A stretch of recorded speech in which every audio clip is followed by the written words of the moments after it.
لا تشبه مدينة ديربورن التي تمثل العاصمة الأولى للاغتراب اللبناني في العالم أي مدينة في أمريكا خلال شهر رمضان المبارك، فالمدينة الأمريكية التي تعربت منذ عقود من الزمن يتحول غروبها إلى خلية نحل وليلها إلى نهار، فهي لا تعرف النوم طيلة الشهر الفضيل.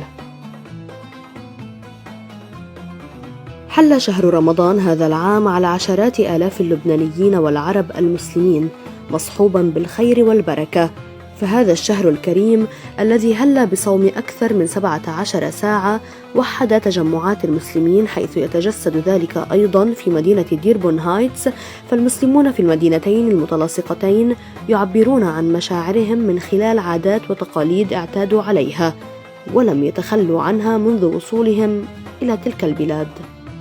وهنا في محلات شتيلة التي أسسها الراحل رياض شتيلة في العام 1979 تستقطب حلوياته الرمضانية الآلاف من الصائمين، حيث ترسخت في ذهن أبناء المدينة فأصبح مقصداً مهماً لأبناء الجالية. أنا كلداني أصدقائي كلهم هنا إسلام ومعاشرهم من زمان أصدقائي هم، أجواء رمضان هسه جايتنا وياهم وفرحان كلش راح ألتقي بأصدقائي من جديد. ينعاد على الجميع وعلى اللبنانية وعلى المسلمين بشكل عام. إن شاء الله بتنعاد عليك وعلى جميع خلقه وعلى الجالية وعلى أمة محمد. Here at Shatila we celebrate Ramadan. It's our yearly gathering. It's one of our most busy seasons. We serve all different kinds of ashayat and different products. During Ramadan we come out with jalab and tamar hindi and a lot of different drinks just for Ramadan. It's one of our busiest seasons. It's a nice place for everyone to come after iftar and spend time with their family, and especially on the weekends. ورمضان كريم وينعاد على الجميع بالصحة والعافية.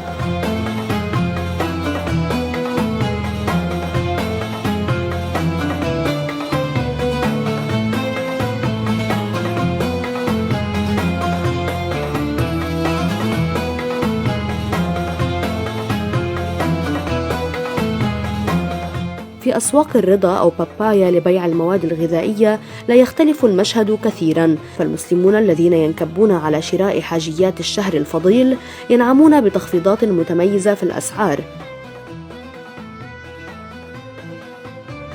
أقبل علينا شهر رمضان، شهر الخير والرحمة. الناس مهتمة كثير برمضان هون. Ramadan in Papaya is very active and people very active in the community. And especially during this time of month, it's very busy. Happy Ramadan والصحة والعافية على الجميع. أما في مطعم حبيب الذي نال شهرة واسعة على مر السنوات الماضية، ينهمك العاملون فيه لتقديم أشهى المأكولات والأطباق الرمضانية. لو سهل فيكم بحبيب كوزين، وتنعاد عليكم بالخير والصحة والعافية للجميع اللي بديربون واللي بأمريكا واللي بلبنان وبأنحاء العالم كله. مثل ما شايفين الأجواء عائلية هون، وأهلا وسهلا بالعالم كله، وهذا أول يوم ونحن على كل الاستعداد وخدمة الجميع. تنعاد عليكم إن شاء الله بالصحة والخير والعافية يا رب. ممنونكم. بحب وجه تحية لأهل بنت جبال ولحاكورة نص الضيعة، وبقول لهم لأهلي وقرايبيني رمضان كريم وإن شاء الله بتنعاد عليك. Happy Ramadan to everyone. I hope whoever is watching it have a great time with them and their family. Ramadan Mubarak to everyone watching. رمضان مبارك إن شاء الله، إن شاء الله بكون سنة خير على كل الناس يا رب.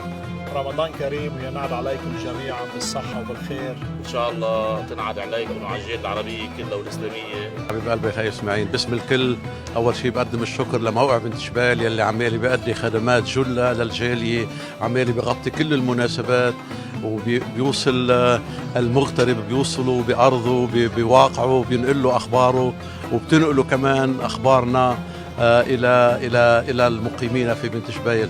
فبقدوم شهر رمضان المبارك بتمنى لكم كل نجاح، وأنتم ناجحون دائما ومتفوقون دائما، فبتمنى لكم كل خير والله يطول عمرك. أنت عم بتقوم بدور مميز. ساعات ما بعد الإفطار وبعد أداء البعض للواجبات الدينية في المساجد تعج المقاهي في المدينة بالسهرات الرمضانية، وتمتد السهرات حتى فترة السحور. Fasting all day, it's a good place to come and relax at Mangoes. سكاي قهوة جدا ممتعة، نقضي أوقات في رمضان. احنا جميعنا هان مبسوطين وجايين ناكل سحور في سكاي لاونج. رمضان كريم على الجميع إن شاء الله، وفي إخوان الإسلام كلهم بنحبهم، وأحلى رمضان هون بمشيغان.